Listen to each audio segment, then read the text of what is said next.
सचिव परीक्षा नियामक प्राधिकारी कार्यालय द्वारा दिनांक 29 सितंबर 2021 को सभी डाइट प्राचार्य को पत्र लिख करके डीएलएड के पेपर जो आउट हुए थे उसकी आज्ञा उपलब्ध कराने के संदर्भ में सूचना मांगी गई थी। आज इस पर कुछ बड़ा फैसला हो सकता है। वहीं आज के न्यूज़पेपर में भी डीएलएड पेपर आउट होने जैसे कई मामले प्रकाश में आए हैं, जिसके बारे में आपको जानना बेहद जरूरी है।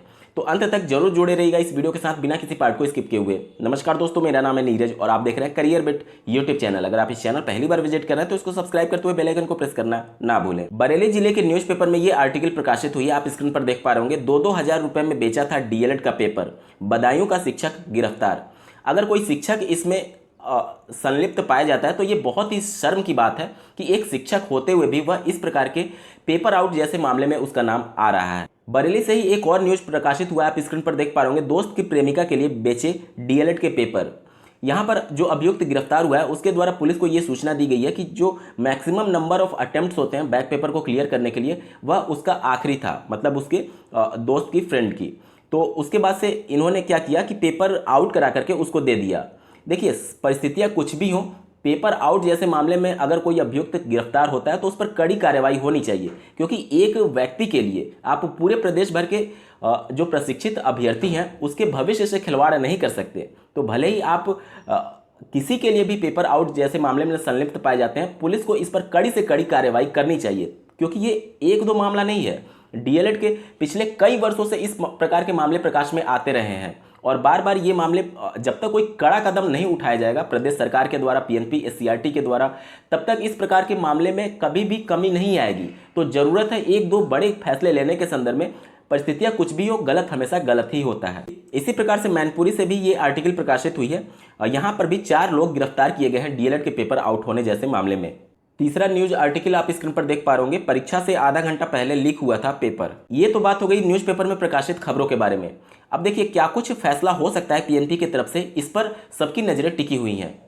निश्चित तौर पर पीएनपी सचिव को थोड़ा सा इसमें नरमी बरतना चाहिए, क्योंकि कुछ लोगों की गलती की वजह से आप पूरे प्रदेश भर के प्रशिक्षुओं का भविष्य बर्बाद नहीं कर सकते। अगर पेपर रद्द किया जाता है तो फिर परीक्षा को फिर से प्रस्तावित करने में कम से कम हफ्ते से 10 दिन का वक्त लग जाएगा और फिर रिजल्ट घोषित होने में भी इसका पूरा प्रभाव पड़ेगा। और साथ ही साथ ऐसे प्रशिक्षु जिनका सेकंड सेमेस्टर में बैक की वजह से रिजल्ट विलंब होगा, उनके चतुर्थ सेमेस्टर परीक्षा में भी विलंब होगा।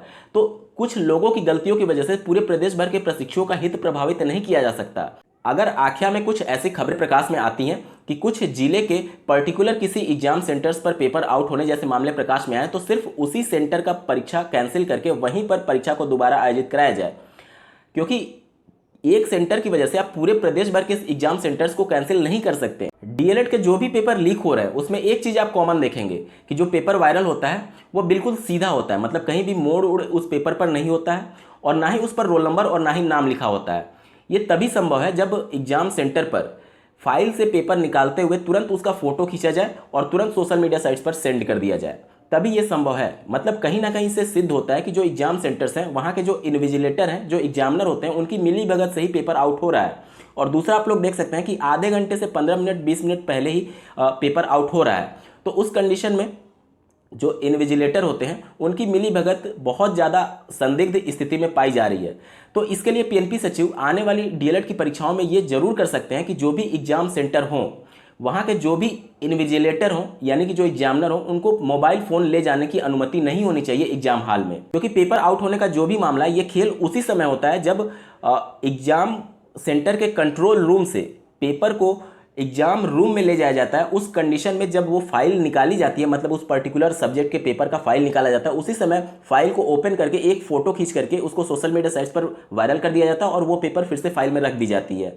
तो अगर सभी इन्विजिलेटर की मोबाइल को पहले जमा करा लिया जाएगा और उनको अनुमति नहीं होगी एग्जाम सेंटर पर मोबाइल ले जाने के क्रम में, तो काफ़ी हद तक इसमें कंट्रोल किया जा सकता है। तो ये एक बहुत अच्छा कदम हो सकता है आने वाली डीएलएड परीक्षाओं के संदर्भ में। दोस्तों, आप लोग का इस मुद्दे पर क्या कुछ कहना है कमेंट करके जरूर बताइएगा और ऐसे ही महत्वपूर्ण अपडेट के लिए इस चैनल को सब्सक्राइब करना ना भूलें। इस वीडियो को देखने के लिए आपका बहुत बहुत धन्यवाद। भगवान करे आपका दिन शुभ।